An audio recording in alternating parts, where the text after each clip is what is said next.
Lord. Good morning. ప్రభువైన యేసుక్రీస్తు నామములో ఈ ఉదయకాలపు శుభవందనాలు మీ అందరికీ తెలియచెప్తున్నాను. ఎలా ఉన్నారమ్మా? అందరు బాగున్నారా? మంచిది.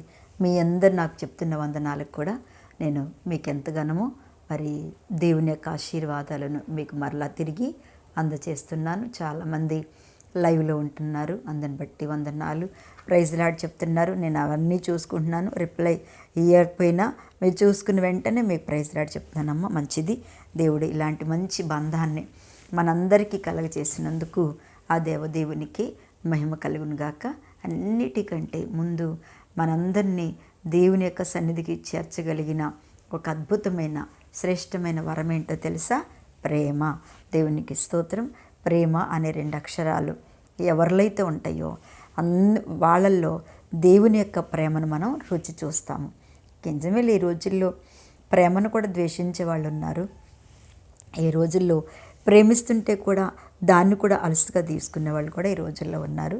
అయినా మనం ఏమి మనుషుల కోసం చూడటం కాదు, కానీ దేవుణ్ణి బట్టి ప్రతి విషయంలో మనము ప్రేమ కలిగి ఉండాలి. ప్రేమను నేర్చుకోవాలి. ప్రేమగా ఉండటం అనేది మన జీవితంలో చాలా అద్భుతమైన వరం. ఆమేన్. హల్లెలూయా. మంచిదిరా. ఏదేదో చెప్పి మిమ్మల్ని కదా మాట మారుస్తున్నానా? తప్పకుండా ఇది కూడా మనం నేర్చుకోవాల్సిన విషయాల్లో ఒక అద్భుతమైన విషయం అమ్మా. అందుకనే రోజు నేర్పిస్తూ ఉంటాను ఏదో ఒకటి. ఈరోజు ప్రేమ గురించి ప్రభు మనకి నేర్పిస్తూ ఉన్నాడు. నేను అదే కలిగి ఉన్నాను. ఎలాంటి వారైనా ఎక్కడ వీళ్ళైనా వాళ్ళు నా వాళ్ళ కాదా, నా సంగమా కాదా, లేకపోతే నేను ఎరిగిన వాళ్ళకు ఎవరు కన్నీరు కాచి నాకు ఫోన్ చేసినా వాళ్ళ కొరకు నేను భారం కలిగి ప్రార్థన చేస్తాను. అదే దేవుని ప్రేమ. ఆమేన్. ఈరోజు దేవుని యొక్క వాగ్దానము 91వ దావీదు కీర్తన 13వ వచనాన్ని మనందరికీ తెలుసు, చాలాసార్లు విన్నాం. కానీ ప్రభు ఈరోజు అదే మాట మనతోటి మాట్లాడుతున్నారు. నీవు సింహములను నాగుపాములను త్రొక్కుదువు, కొదమ సింహములను భుజంగములను అనగద్రొక్కుదువు. అతడు నన్ను ప్రేమించుచున్నాడు గనక నేను అతన్ని తప్పిస్తాను. చూడండి, ఈరోజు దేవుడు మనతో ఎంత చక్కటి మాట ప్రేమ గురించే మాట్లాడారు కదా. ఎంత అద్భుతమైన మాట. అతడు నన్ను ప్రేమించుచున్నాడు గనక. నిజమే, మన ప్రేమను దేవాతి దేవుడు ఎంత అద్భుతంగా కోరుకుంటున్నాడో. మనం ఇప్పటికీ దేవుని యందు ప్రేమ కలిగి ఉండాలి. మనుషుల యందు ప్రేమ కలిగి ఉండాలి. దేవుడు చేసే కార్యాలందు కూడా ప్రేమ కలిగి ఉండాలి. ఆ తర్వాత ఇక్కడ చెప్తున్నా, నీవు సింహములను నాగుపాములను తొక్కెదవు. ఏం తొక్కుతామంట మనం? దేవుడు చూడండి ఏం తొక్కుతాం. ఈ ఉపవాసాలు ఉన్న మనందరము ఈ రోజున తొక్కగలుగుతున్నాం. ప్రతి శోధన తొక్కగలుగుతున్నాం. అవునా కదా? చెప్పండి. ప్రతి శోధకుడిని ప్రతి ఒక్కరిని మనం తొక్కగలుగుతున్నాం. తొక్కే శక్తి కూడా మన దేవుడే మనకిస్తాడు. బ్రతికున్నన్ని రోజులు ఏదో ఒక శోధనమ్మ, బ్రతికి ఉన్నన్ని రోజులు ఏదో బాధ, ఏదో ఒక కష్టం, ఏదో ఒక ప్రమాదాలు మన జీవితంలో వస్తూనే ఉంటాయి. కానీ వాటన్నిటినీ తొక్కాలి అంటే దేవుడు నీవు సింహములను నాగుపాములను త్రొక్కెదవు, కొదమ సింహములను భుజంగమును అనగద్రొక్కెదవు. ఎందుకు అనగదొక్కుతున్నాడంటే మనము దేవుని మీద చూపే ఆ ప్రేమను బట్టి ఆ శక్తిని దేవుడు మనకిస్తున్నాడు.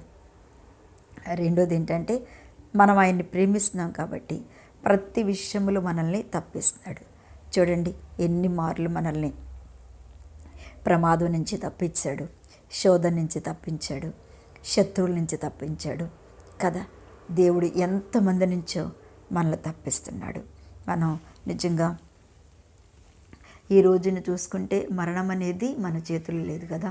పాపం ఆ యొక్క బిడ్డ మంచి సైంటిస్ట్గా ఉండి వాళ్ళ నాన్న ఆమె కదా ప్లేట్కి వెళ్తుందంటే వేరే దేశానికి, కారు కొట్టుకుని పోయి చనిపోయింది. మనంతా యూట్యూబ్లో చూస్తూ ఉన్నాం. ఎంత బాధ. ఎంత బాగా చదువుకుంది, ఎంత మంచి ఊరు కూడా, ఎంత ప్రేమిస్తున్నారో చూడండి. ఊరు వాళ్ళు ఏమంటున్నారంటే, ఏమో మా ఊరికి చాలా ధన్యత, చాలా ప్రేమ కలిగింది. ఆమె మా ఊరిలో ఉంటే మాకెన్నో మేలు జరుగుతున్నాయి, మాకెంతో సహాయం చేస్తుంది. ఊరి వాళ్ళందరూ వచ్చి ఆమె కొరకు సాక్ష్యం చెప్తుంది. గుర్తుకొచ్చింది నాకు అదన్నీ వింటంటే. అలాగే దేవుని బిడ్డలారా, మనం కూడా మంచి కార్యాలు చేయాలి, మంచి ప్రేమ కలిగి ఉండాలి. కానీ ఎప్పుడు ఏది సంభవిస్తుందో, ఎవరికి ఎప్పుడు ఇటువంటి సంభవిస్తుందో అది మన చేతిలో లేదు. కదా. అందుకనే మనం ఎప్పుడు దేవుణ్ణి, శత్రువు వస్తూనే ఉంటాడు, శోధన వస్తూనే ఉంటుంది, కీడు వస్తూనే ఉంటుంది, ఏదో ఒకటి మన జీవితంలో కలుగుతూనే ఉంటుంది. కానీ ప్రభు వాటిని ఖచ్చితంగా తొక్కుతాడు. తొక్కగలిగిన కృప, తొక్కించుకోగలిగిన శక్తిని కూడా మనకిస్తాడు. ఆమేన్, హల్లెలూయా. ఏమ్మా బాధ అనిపిస్తుందా? బాధపడుతున్నావా? శత్రువుల గురించి ఏంటి ప్రభు, నేను మంచి చేస్తే నాకు చెడు ఎదురవుతుందని ఒకవేళ అయ్యా దిగులు పడుతున్నావా? దిగులు పడకు. ప్రతి శోధన తొక్కగలిగే శక్తిని మన దేవుడు, నీవు ప్రేమిస్తున్న నీ దేవుడు నీకు ఇస్తాడు. ఎన్నో శోధనలు జయించావు కదా అయ్యా, అమ్మా, ఎన్నో శోధనలు జయించావు, ఇది కూడా తప్పకుండా చేయిస్తావు. దీనిలో కూడా దేవుడే నిన్ను తప్పిస్తాడు, దేవుడే నీకు సహాయం చేస్తాడు. అతడు నన్ను ప్రేమించుచున్నాడు గనక నేను అతన్ని తప్పిస్తాను. ప్రభువైన యేసు నిన్ను ఏ విషయంలోనైనా తప్పిస్తాడు. నువ్వు మంచి చేసి కీడు అనుభవిస్తున్నట్టయితే ఇంకా అద్భుతమైన ఆశీర్వాదం వాళ్ళ కళ్ళ ముందే మన తలపైకి ఎత్తేటట్టుగా చేసి దేవుడు దీవించగలుగుతాడు, దీవిస్తాడు. అటువంటి కృప ఈ వాక్యం వింటున్న మనందరికీ, మీకును, మరి ముఖ్యంగా ఎవరి బాధ వేదనలో ఉన్నారో ప్రభు వారికి అనుగ్రహించునుగాక. కళ్ళు మూసుకొని ప్రార్థన చేస్తాను.